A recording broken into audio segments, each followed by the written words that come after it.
Kasi minsan mga ladies, they want to hear the words. Ang hindi nyo alam, ladies, makinig ha. Ang hindi mo alam, you just came from love language, yes?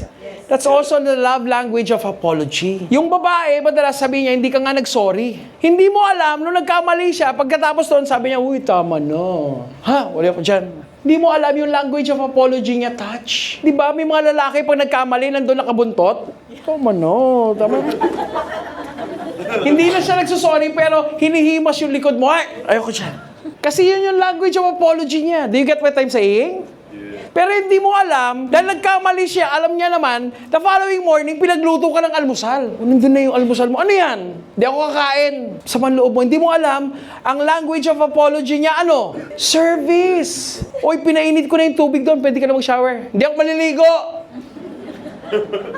Nagigets nyo? Tapos pag-alis niya, pag-uwi ng bahay, may dalang cake. Sabi, uy, so, hindi nagsabi na sorry, pero may binili na kitang cake. Ano yan, suhol? Are you getting this? Nangyayari, hindi.